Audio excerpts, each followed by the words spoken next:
Hello, Team Church Tribe. Welcome back to the Team Church Podcast with Kevin Gerald. My name is Brandon Stewart, and we are so excited today to welcome you to our final episode for 2021. Of course, we've created this space to have the conversations that every team needs to be having, and today we believe it'll do just that. And our goal is for today's episode to set up a conversation that you can finish with your team, especially here as we end this season, this year, and we head into a new year. And as we continue to lead in uncertain and unique times, our prayer is that this can fuel you and your team. So welcome today. So glad you're here. Today, we are so excited to welcome Stephen Chandler to the Team Church Podcast. Pastor Kevin sat down with him recently, and they had a conversation that I believe is really going to help you to see the opportunity of this season and really encourage you in your journey to lead with conviction and courage in this season. So I pray this will be a help and a blessing to you and your team. So without further ado, let's head into our conversation today with Stephen Chandler. Hello, everyone. Welcome. We're so glad you're here with us at Team Church Podcast. I have a special guest. I'm so excited today to welcome Stephen Chandler. Come on now. Welcome, Stephen. So glad you're here. Hey, I'll say a little bit about you, but I almost prefer that you fill in the blanks so that people really know who you are. You're the pastor of Union Church in the Baltimore area. Baltimore, D.C. area, yep. We're kind of spread between Maryland and D.C. How far is Baltimore from D.C.? So it's about a 45-minute drive if you drive like me, and I drive like Jehu. Where our campus is, it's 25 minutes north of Baltimore and 35 minutes south of D.C. Okay. So we're smack dab right in the middle. Okay. Yeah. And one wife. 3 children. 3 children. You can't get that one wrong. Exactly. It's Keep New it Testament. straight. And you guys have been pastoring how long? 11 years. Okay. 11 years. So that verse is not a funny verse, but you know when Jacob is in front of Pharaoh, he said, "Long and evil have been my days, not the days of my father." But it's been, God's blessed us, and I got a lot of gray hair to prove it. So yeah, God has blessed you. You guys are doing great. So today I want to, let's just begin with some conversation having to do with pastoring during the pandemic.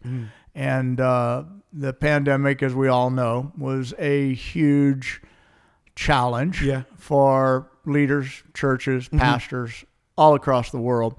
But you guys, there was something unique about you guys in that right in the middle of the pandemic, you merged 2 churches together and also were like in the prep mode and at least getting ready. I'm not sure if you already started your 4th campus.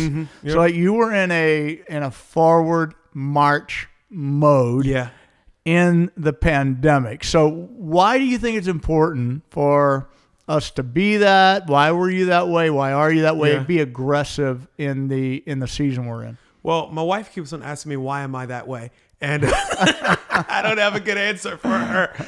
But I think for me, I'm just naturally a challenger. And as just the whole world started to shut down, everybody ran to their house. And I kind of just sensed a little bit of I'm going to take a 6-month vacation from life, and I'm just going to check out since the world is shutting down. And there's something inside of me that just like, I'm going to challenge that. This is not a vacation. This is an opportunity. And I just think that God is attracted to faith. I think, throughout scripture, it says he marveled at this person's faith. He said, man, we're going to talk about their faith for the rest of history. And I think you can attract the favor of God with your faith. So my thought is nothing visible says that this is a season of progress. So let's push for progress. Let's go after it and see what God will do. So true. And yet, I hear pastors right now as we start to get up into the grill of this, I can hear pastors saying, well, I don't know what to do. Yeah. Like I have tried this, I've tried that. They may even be discouraged right now today, having to do with the numbers in church, people not coming back to church, some of the strife it's created and division within the church. Let's talk some real stuff on that. When you're talking about having faith, how do you, in the middle of that situation, how do you actually apply that faith in those kind of areas that we're talking about? So here's what happened with us. Everything shuts down. March 15th, we all think we're going to be open by Easter and, we'll be back to normal. And then you go through the norm. I think every pastor in America and the world, Easter Sunday is when it got real. It's like, oh my gosh, this is for real, for real. Yeah. This is not going to be a 3 or 4 week instance. And I think when it got there, I started to think 4 or 5 months down the road. And I began to think, we were just in a season of just exponential growth. We had doubled over the last 2 years in a row. And anybody who's experienced crazy growth, it's great growth and it's great pain because all of your systems are broken and you're trying to, figure things out. Yeah. So it was a little bit like, okay, this is halftime of a football game. It's a little bit of a pause. Let's restructure our systems. But let's not restructure them for where we are. Let's restructure them for where we want to be. So I started telling our team, every system that you correct and you create it for double our size. So good. Don't create it for where we are right now, but create it for where we want to be. And I don't want to sound like super spiritual or anything like that, but it really was 100% faith. Like we didn't have any strategy of growing the church. We didn't have any, everybody's going to come back next week. There was none of that. This was just my mindset. I'm like, let me see if I could tempt God into a miracle. Let me see if I can just put our church in a position that made God say, I want to bless that. Wow. I want to breathe on that. And so from about April to about September, we just started restructuring. We went on a hiring binge. Well, everybody was on a hiring freeze and we say, we're not going to hire anybody. I said, no, we're going to hire people for where we want to go, not where we are right now. And talk a little bit about how we prepared for that and all that. But we were staffing and structuring for a church that did not exist. And you were not open, right? I mean, your services were closed. We were online up until July. And offices as well, like you. Yeah, we went back to the office, if I'm not mistaken, probably like end of June, early July. Okay. So we were out of office for about 3 months or so, yeah. Okay. Yeah, which was interesting. Interesting. Yeah. So when you're talking about this whole dynamic of you feeling this, like I want to have faith. We're gonna charge hell with a water gun, whatever. I don't know. I don't have a lot of strategy, at work. Let me ask you: is there a process like that? I know you didn't have a lot of strategy, but is there some things you can talk to that person out there, that pastor who's wanting to make a leap of faith? But is there a way to make it safe and predictable as possible? Absolutely. There is a difference, as we know, between faith and presumption. Presumption is, I'm just going to jump out and take a risk and hope that God catches me. Yep. Faith is, I have a word from God, I have direction from God, but I also have wisdom. And wisdom and faith are not enemies. They are married. They're co-partners. So for us, prior to this season, we had gone through a season of a lot of saying no and a lot of stewardship. So we were able to build up a war chest. We had a large amount of savings going in. So as we were hiring people, we were hiring them knowing that even, let's say our income takes a dip or this pandemic lasts longer than we think it is, we had reserves that we can cover people's salary, that we weren't going to be in trouble of having to release people or losing buildings or anything like that. We had taken the time to make sure that our culture was right, that we were discipling leaders, that we liked what we were building. I'll say it this way. We were doing the boring stuff of making sure that the foundation was strong. Good. And I think when you have built a strong foundation, you can take a leap of faith with comfort and safety, because if it doesn't work out, we're not going to be devastated. Mm-hmm. You hear the phrase, bet the farm.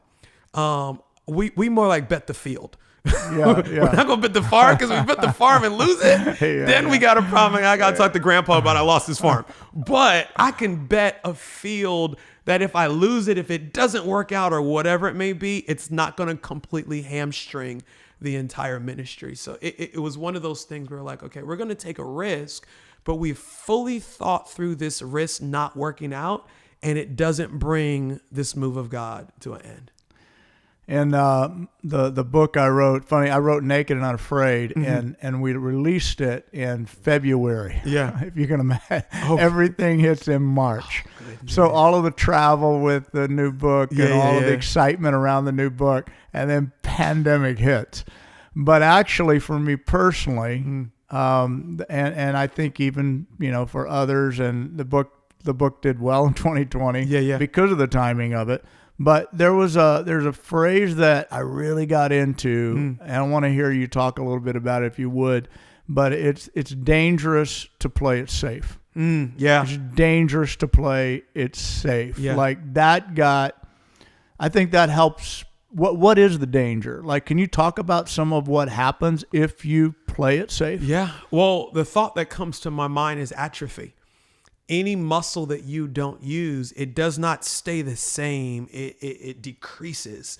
And I think faith, not even on the spiritual side, I think leadership acumen, I think your communication skills, I think all the gifting and charisma that we have, it decreases if we don't use it. And I think playing it safe, it's predictable. Sometimes people like predictability. They like to be able to know what tomorrow is going to look like and all that.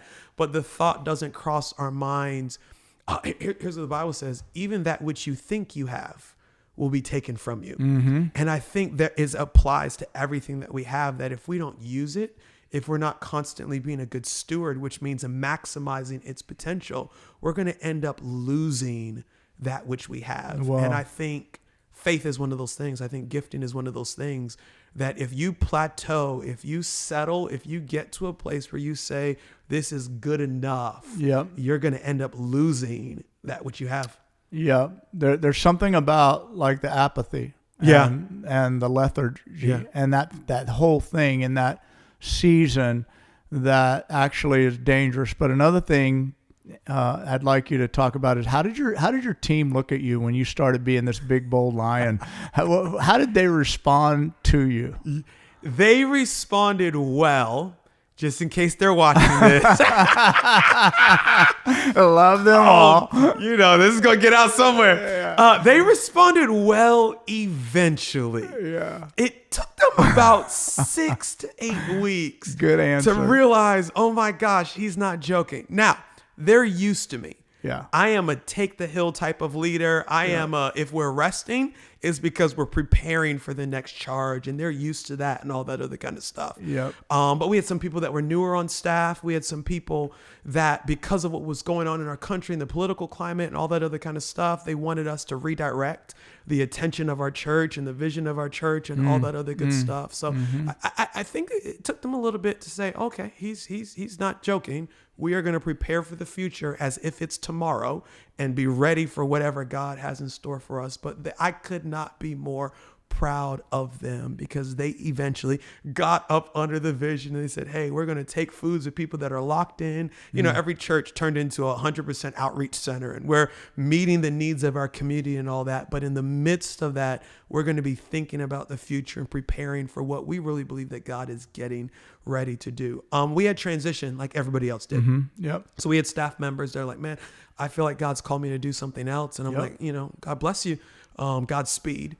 But we also had people that joined our team in that season, and they were excited that they were in an environment that was moving forward, even though there wasn't a lot moving forward in the country at the time. So that's what I wanted to ask you about with your team. Yeah. What you explained to me is what we saw as well.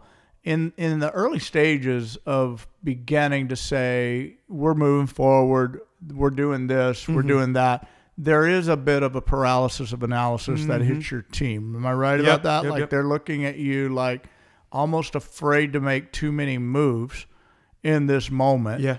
You're also, to give everyone credit, for the paralysis, you're also where everything is so unpredictable that you have to make like short-term moves, Absolutely. I would call it. Yeah. And not be banking on things being the same. By the way, I love something that you said about the change part.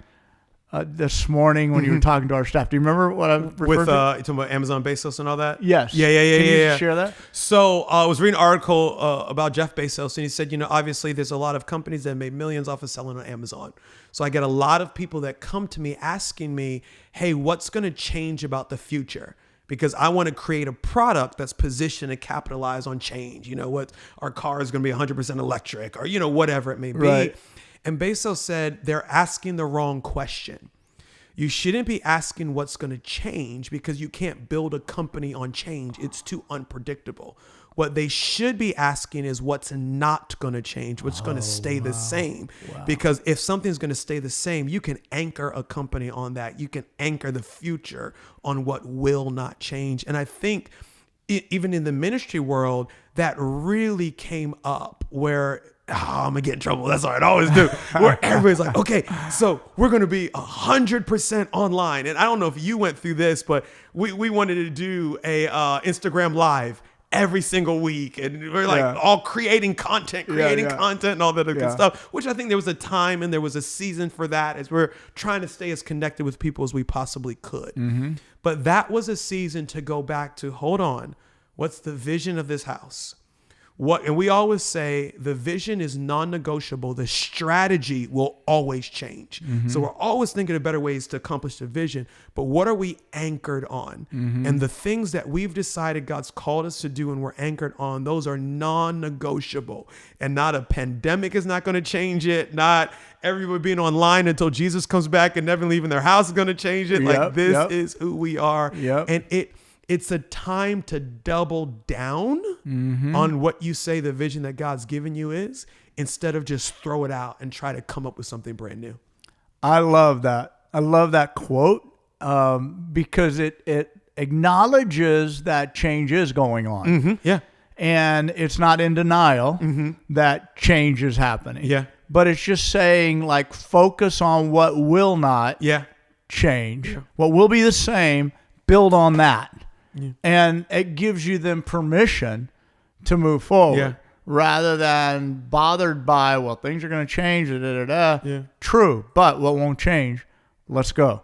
So I feel like, and I wanted to say that, and I want to get back. Mm-hmm. I want to get back to the point I was going to make is when that starts happening in a group, in a team, and everybody starts like getting frozen in the moment, you then start to lead out of that. Did you experience a groundswell of support? You mentioned people came. Mm-hmm. Were people actually attracted to the idea that you were moving forward? Yeah. And you were proclaiming that we're actually going to, like, not sit back and fold our hands. We're actually going to move forward with passion. Did you find that there were people on your team that came alive? Did you find there were people in your church that were drawn back? Yeah. What did you get back? So absolutely, to different degrees. Every team, every church, you have different levels of commitment. You have your core, and then you have your attendee and your contributor and the community and all that other good stuff. So based on the level of commitment was, different degrees of buy-in. And we absolutely were sensitive to the time that we were in, the season that we were in. And there was definitely, as with every church, everyone's like, yep, I'm with you, heart and soul.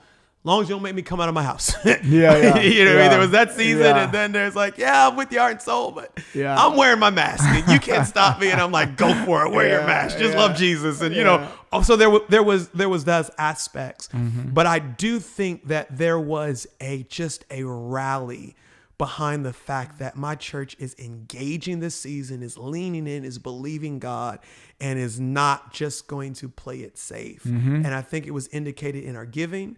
It was indicated in our online attendance and people connecting and all that type of community. We had online groups that were, just almost more effective than in-person groups. And we got to figure that out and all that other good stuff. And then what we found is when we did open back up for in-person gathering, and I'm not going to try to pretend like we're at 100%. Oh, we figured this out. No, we, I don't know if anybody else is, we're not. Yep. But we saw an influx of so many new people that were not a part of the church before we shut down, but we're like, man, I heard about this vision, heard about what God is doing here. Somebody told me, sent me a link or whatever it may be, and I couldn't wait for the doors open because I had to see it for myself.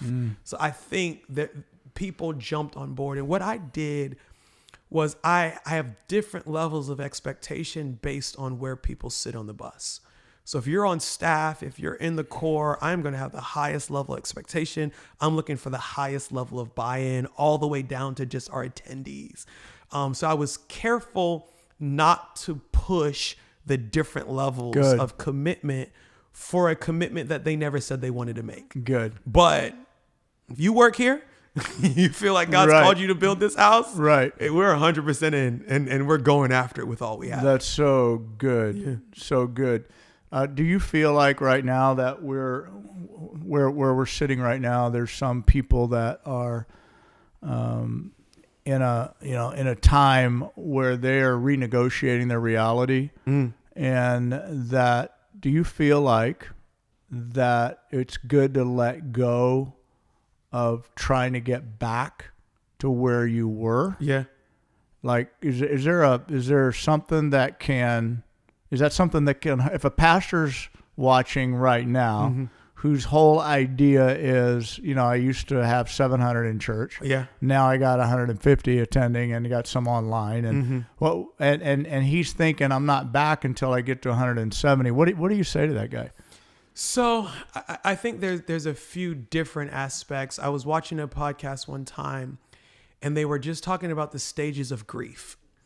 And I'm watching this, like, this got nothing to do with me. I don't have a loved one that's passed away, blah, blah, blah. Yep. And then they were talking about the level of loss that we've all experienced in 2020, whether it was just a loss of plans or the delay of the trajectory that we were on and all that other good stuff. And they said, if you don't acknowledge that it was a loss and go through the stages of grief, you are not going to be able to move forward and see the fresh vision that's in front of you. So I think it does require a pause of, man, I'm disappointed. Like, that did not go the way that I wanted. Yeah. My church maybe didn't respond. My staff didn't respond or whatever it may be. Yep. And man, that really hit me to the core. And I need to take a moment, surrender that to Jesus, allow him to heal me, and then get ready, as David said, to encourage myself in the Lord and to take off running. I think for some people, the scoreboard has changed a little bit, where maybe we're not going to count what we used to count, and what we used to call the definition of success may be a little bit different. Not different to the level where we're outside of scripture. I think really the finish line is always making disciples. Like, are we making followers of Christ as the kingdom of God and as the church? But what that looks like may change. Now, I would caution any pastor, and I say that humbly, not like I got it all figured out. Let me tell y'all what to do. But our goal is to give vision to our people that makes them want to run. Habakkuk 2:2, it says, give them vision. Running is not just out of urgency, it's out of excitement. Yep. It's like, I love this. I'm excited about this. I got to tell everybody. Nobody is excited about getting back to zero, getting back to scratch, getting back to March 15th, 2020. There is nothing exciting about restoring what was lost. Excitement only comes on what's coming. What is the future? What are we building? So I would really encourage pastors. Yeah, we know what our numbers were pre-pandemic, and we're hoping that we'll get back there, whether it's attendance, giving, small groups, whatever it may be. But I would challenge a pastor to, even if it is 5% growth over what was in 2019, start talking about what the future looks like and where you're going, and not necessarily what we're trying to get back. So is it like the deck got reshuffled? You got a whole new hand right now? Is that a way to look at it? Absolutely. Just the way I'm looking at my church, I think there's going to be some people that they never come back to physical attendance. I know for a fact that a good number of our people are in DC. It's transient. We have military. A lot of them moved to other states, and like, they're not coming back. They're gone. Yep. And I think there's other people that they're just not going to come back to physical. But I think there's going to be brand new people that take their physical space or whatever it may be. And I think brand new is going to be more than is what walked away. So we may not replace what was lost person for person, last name for last name. Yep. But I do know that the kingdom of God is going to move forward, and that we're not going to spend the next 10 years of our life trying to grab Humpty Dumpty and put them back together again and all that stuff. And we have to be careful as well, because there's been a lot of talk podcasts or whatever that have focused on, things will never be the same again. Yeah. Pastors, alerting pastors and predicting things that haven't been real positive over the churches. And I think a lot of pastors, at least for me, I had to turn that stuff off. Yeah. I had to not listen to that anymore.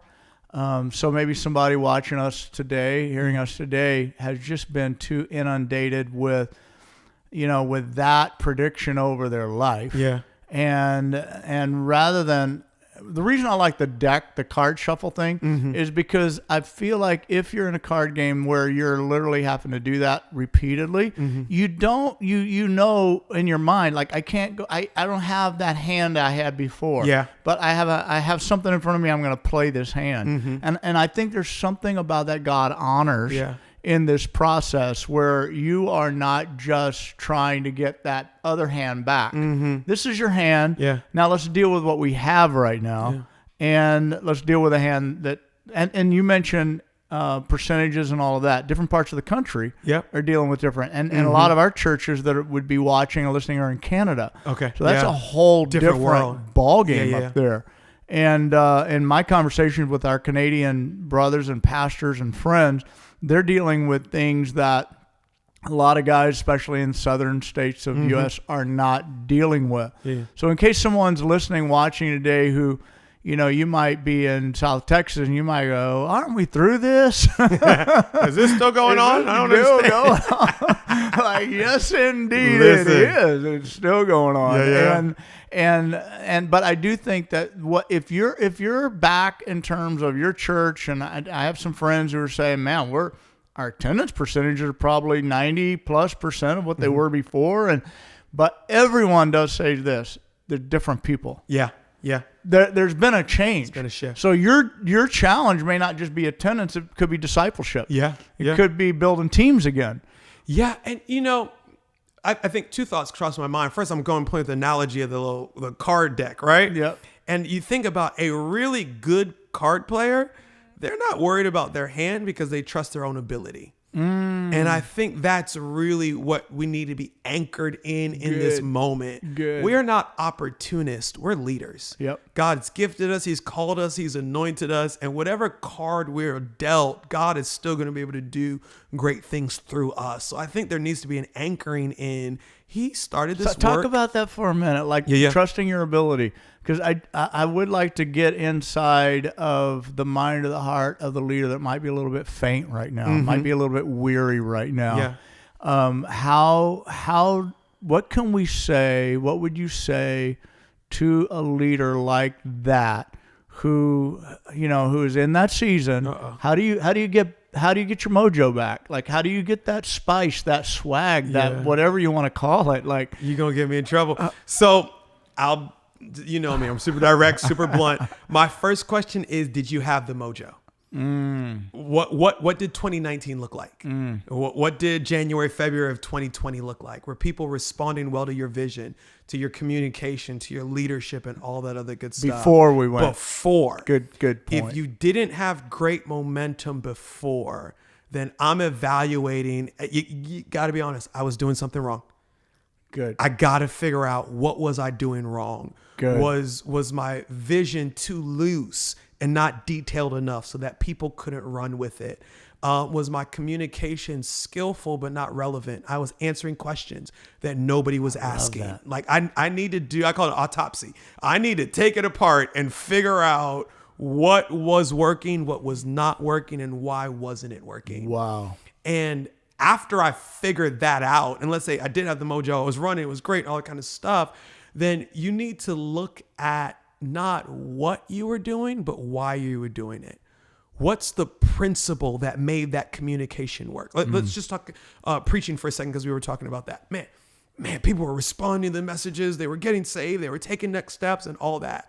Chances are, It was because you were answering questions that people were asking in their heart, that you were giving them a solution to their hopelessness or whatever it may be.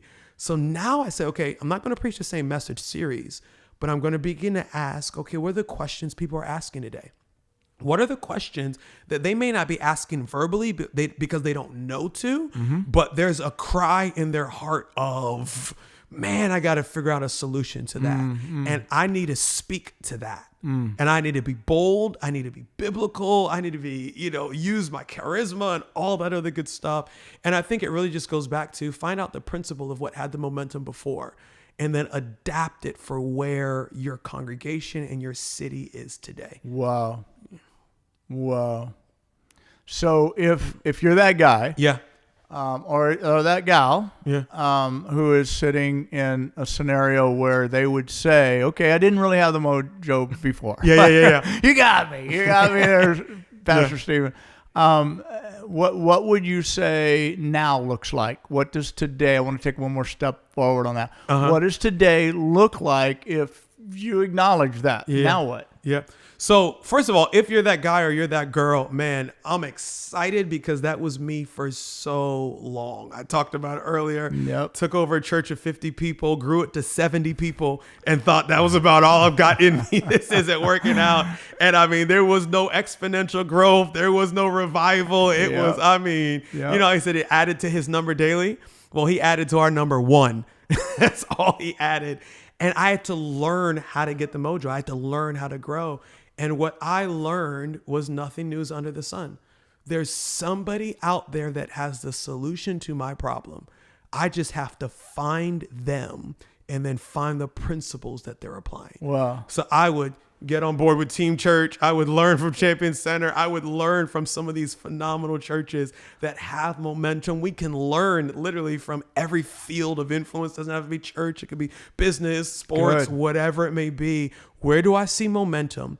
And not what are they doing, because practices may not fit in different regions. I may not be able to go to the South and apply what they're applying in Canada for momentum or whatever it may be. But principles are universal. So what's the principle that you're using? And there may be 5 different principles that I pick up. Well, I need to pick one. This is the most important one. And I'm going to apply it and I'm going to work it until I see traction. And then after I see traction, I'm going to go on to the second and the third and all that. Here's what we found at Union Church. Whenever we were looking to make a major shift in culture or even in structure, it took maybe 4 to 6 weeks to reveal it, to let everybody know, here's a new culture, here's a new structure, whatever. It took 8 to 12 months for it to be ingrained in our DNA. Like you can declare something fast. But it takes longevity and focus and restructuring and going back at it. That didn't work. Let's readjust to actually have it ingrained in your culture. And I think sometimes people give up on whatever change they're looking to make too quickly. And it actually was unrealistic expectations. If you're a midweek service church and you're trying to switch to small groups, that's not going to shift in 6 weeks. It may not shift in 6 months. That doesn't mean it's not going to work. It just means you have to, let people know, no, we're not backing off of this. This is what we're going to be. And I'm going to teach you why it's important, why we need it and all that other good stuff. But this will come to pass. One of the things I talked about in our Team Church conference sessions that many might remember is I talked about how the opportunity that we have right now and that at Champion Center we went back and we got really honest, like you said, like gut level honest. And I would say pre-COVID, we had inflated data, inflated, like it wasn't our reality. It was what someone had not purged. So they still had 110 people on the team. And they actually pre-COVID even only had 74 or whatever it might be. And then COVID hits and you shrink from there, especially the active ones. So we literally took the opportunity to get so honest, and it's laborious, but that's something that you could do today is get honest enough to go back to the data and find your church. Like find the person that is active in your church. We had 3 ways we measured it. I won't get into it right now. You can go watch it at Team Church, but we measure that. Yeah. And then after we measure that, we get honest about what does our team look like right now? Yeah. Because we believe that volunteers are a part of the growth process. Mm-hmm. So as you grow the team, you grow the church. Yeah. So by getting back to focusing on what's our team, who's really committed, who can I count on to be here next week, who's not, who's ready to be back and they want to serve, get that started. And then the last part of that was I would guarantee you, if you've been back in services very long,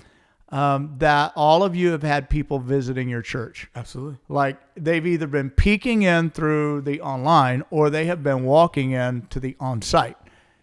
Think about the people that are new. Think about the people that God's bringing, God is drawing, God is leading to your church, right? Yeah. And then as he leads those people in, if you get your eyes for that, you start treating it like for us, it's like going back to when we were a smaller church in terms of the passion of the newbie. Yeah. The newbies are getting more attention now than they've ever got before. Growth Track is being promoted now more than ever before. So I think it's just a great season of opportunity for us to use what's happened to make sure we're not stuck in playing it safe, be daring enough to get out there and give it a go, right? Yeah.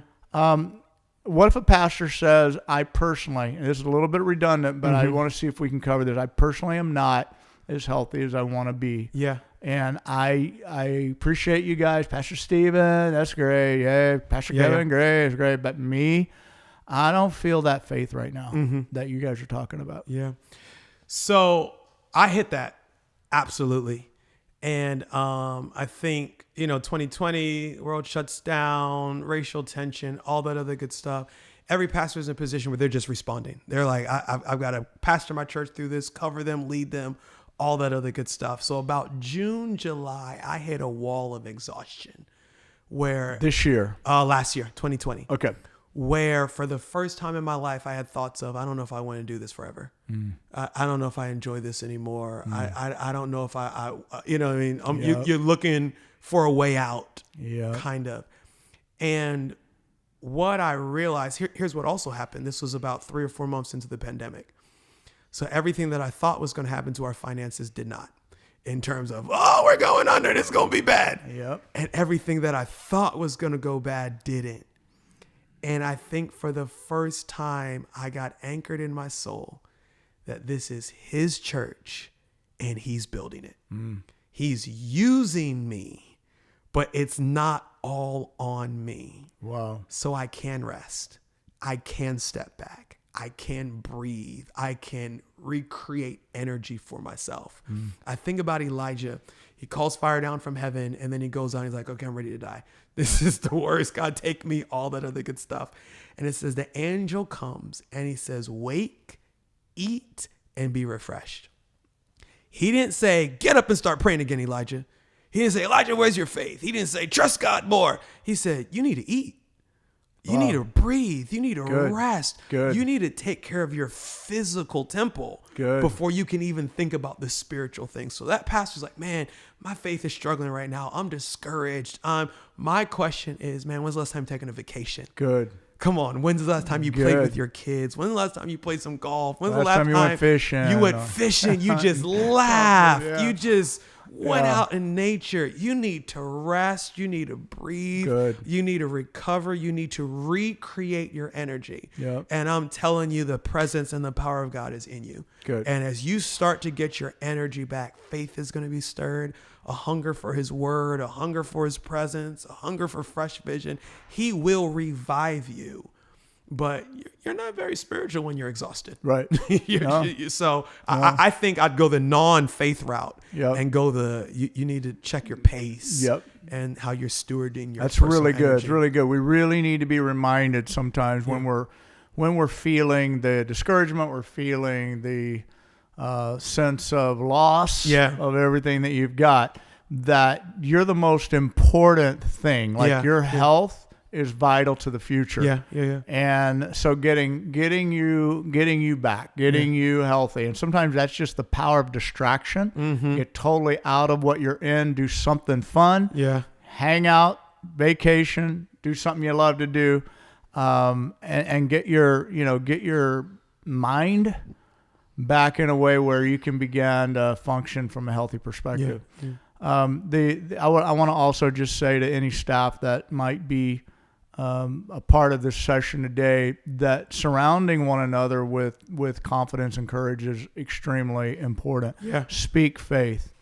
Like you're not too spiritually mature to hear the simplistic nature of this, in that you need to be aware of what is going on in your mind and out of your mouth. Yeah. And we need an atmosphere right now, a dynamic atmosphere where we've all acknowledged what's going on. Yeah. Let's get past that now, and let's speak faith about the future, that the best days are ahead for the church. Yeah. And is there any way, before I exit this whole thing, is there any way that you could say that in a practical, can you break that down, that statement? Why would the best days be ahead for the church? Oh, I'm ignorant. Because Jesus didn't come back yet. I put you on the spot, didn't I? And his word says we're going from glory to glory to glory to glory. He didn't say it's going to get worse and worse and worse. And sometimes we mix up Revelation, man. As the days come to an end, people are going to become more evil. He wasn't talking about the church. Right. He was talking about the world. The right. church is going to be a beautiful, spotless bride that is ready for her bridegroom. I know that our best days are ahead of us because God is not done with us. Amen. He's still building his house. He's still building his church. There's still oxygen in our bodies, which means there's still more that he has for us. And I think this may be a season where we need to close our eyes, stop looking around at what we see, and start declaring what we know. So good. What he anchored us in when we first answered the call to ministry, when we first got into this to change the world. And I remember the same God who called me back then, he is faithful and he will do it. Amen. I think we might be shaken. Maybe because our faith wasn't in God's promises over our lives as much as they needed to be. And now that we don't have a lot of physical evidence to prove what God said about us, it's taken us back to, are you really going to believe what he said? Great. He's going to use you to shift your city. He's going to use you to rebuild families. He's going to use you to transform a region. And just declare it like you've lost your mind. So I threw that question to you because you and I were actually talking about this last night. And I felt like I walked away from that conversation with a mindset from that, what we discussed, a mindset that said, the world actually is in more pain than it's been in. The world is actually in more confusion than it's been in. The world is actually darker than it's been. So why would I, like right now, not realize that this is the perfect setting for clarity to come to the world, for peace to come in the storm. Like all the things that represent Jesus, all the things that Jesus and the message of the gospel brings. It's like this table has been set right now, you know, for us to be who we are and do what we do. And we don't function on, the weapons we fight with, they're not carnal, Paul said. So they are mighty through God to the pulling down of strongholds. And I have this vision for me that I felt like God gave me, and that is like, Kevin, you can swing like a wild man and have rage at what's going on in the world around you and anger about all the stuff you don't like. And that's only going to get you so far. Like that brute fight, punch away could be really careless and exhausting. But if you'll enter this fight with strategy, if you'll enter this fight with confidence and pivot well, dance in the fight. The fighter can be bigger than you. They can even be stronger than you. But if you'll fight with finesse, if you'll let me guide you, back to what we talked about, wisdom and faith. So I would just say that for some pastors out there today, like we got to take the fight to the enemy here, but let's be smart. Yeah. Let's be wise. Let's learn, like you said, from other pastors, other churches. What is God saying to us right now, today? And then let's have that pivoting. Well, we used to do that. We don't need to do that no more. Yeah. That wasn't working. And why do it again? Why keep repeating it? Pivot in this moment, and let's keep on realizing that it's not always about the size of the world. It's about the size of our God. Yeah. It's about what God can do and the bigness of God in this moment. So 2 thoughts come to my mind as you were talking. The first was the woman with the issue of blood who was bleeding for 12 years. It says that she went and looked for a solution everywhere else and only got worse. Yep. And after getting worse, trying to find solutions everywhere, she came to find Jesus. She came looking for him, and Good. she took hold of him. He did not take hold of her. So this whole, people are moving away from the church and people don't, want church and what.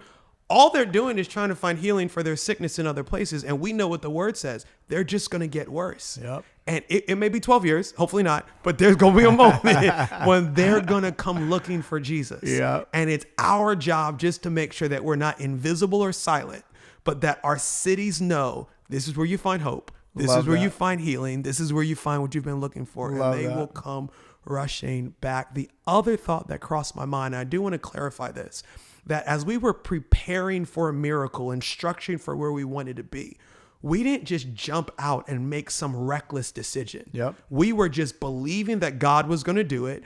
And when he showed us the right step, we were going to take that step. But it was Good. all the way the finesse and the intentionality Good. that you were talking about. And then, so all that we restructure, we pray, we don't know what's coming. Yep. And then in October, I sit down with one of my best friends in the same city that we're in, and he starts sharing his heart. And I'm like, man, what would it look like to bring these 2 churches together and to make them one church? Yep. And from that first conversation, there was such a peace about it. And it was like, this is God. Yep.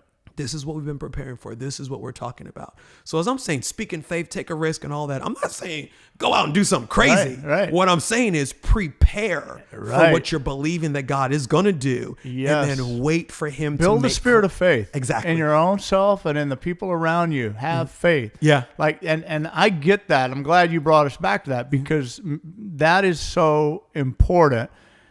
Prepare for a fight. Yeah. Even though you may not have the strategy yet. Yeah. It's like, if you're going to play in the NFL, football, you prepare yourself physically. Yep. You prepare yourself mentally. You practice, you work hard to be a winner, right? Yeah. But then you have to sit down before you face, if you're on a team, you got to look. Or are we playing this Who weekend? we're going to play this weekend? Yeah. And we got to watch and know what they're doing. So you got to a point where then it's in front of you. It's getting close to game time, and bam, you were ready. Yeah. When it came to you and the opportunity was there, you were ready to create the strategy that you needed to win that fight or those fights you're in. But good point. Like, get the faith built up. Yeah. Have confidence. I love, and we'll close with this. The word of God to Joshua: be strong and of good courage, and do not be afraid, and do not be dismayed. Yeah. The Lord your God is with you wherever you go. Wherever in the pandemic, in the crazy world view, the Lord your God is with you. Thank you, Stephen. So good to have you Thank today. you. My honor. Well, hey, however you're listening to this today, watching this today, why don't you hit the subscribe button? It would be our honor and privilege to join you next year in your leadership journey with your team, in hopes that our teams can be healthier and stronger as we build God's church together. Hey, this is us signing off from our episodes here for 2021. We will see you next year, the first Tuesday of the month, for another great conversation that every team needs to be having. Until next time, Team Church, we love you. We're praying for you. God bless you.